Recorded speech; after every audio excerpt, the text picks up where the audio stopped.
খোসাসহ মাল্টার কেক তৈরি করতে তেমন কিছুই লাগে না। এখানে আমি খোসাসহ একটা মাল্টার কেক নিয়েছি, 2টা ডিম নিয়েছি, 1 কাপ চিনি নিয়েছি, আর এখানে দিয়ে দিয়েছি একটু সামান্য লবণ। আর আপনারা যদি ডিমটা বাড়িয়ে কমিয়ে নিতে চান নিতে পারেন, আমি আজকে 2টা ডিম দিয়ে করেছি। আর সম্পূর্ণ একটা গোটা মালটা এখানে দিয়ে চিনি দিয়ে আর 1 কাপ তেল দিয়ে আমি সম্পূর্ণ ব্লেন্ড করে নিয়েছি। তো ভালোভাবে ব্লেন্ডটা করার চেষ্টা করবেন। একটু একটু দানা দানা মালটার খোসাগুলো থাকবে, সেটা তেমন একটা খারাপ লাগবে না। তো এখানে আমি 1 কাপের মতো ময়দা নিয়ে সেখানে বেকিং পাউডার দিয়েছি আর একটু বেকিং সোডা দিয়েছি। আর এখানে আমি সামান্য একটু ফুড কালার দিয়েছি, কালারটা সুন্দর আসার জন্য। তো সবগুলো একসাথে মিশিয়ে একদম এই যে দেখেন একদম পারফেক্ট হয়ে গিয়েছে।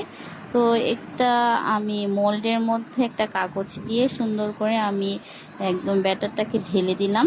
তো এই যে দানাগুলো দেখেন একটু একটু রয়েছে, এগুলো হওয়ার পরে খারাপ লাগবে না। তো এই যে আমার কেকটা ঢালা হয়ে গিয়েছে, এখন আমি একটা হাঁড়ি বসিয়ে কেকটা বেক করতে দিয়ে দিলাম। আমার কেকটা হতে একদম 2 ঘন্টার মতো লেগেছে। এই যে কেকটা অলমোস্ট একদম রেডি। দেখেন 2টা ডিম দিয়ে কত সুন্দর ফুলেছে কেকটা, আর একদম সফট হয়েছে। কেকটা খেতে কিন্তু দারুণ মজা।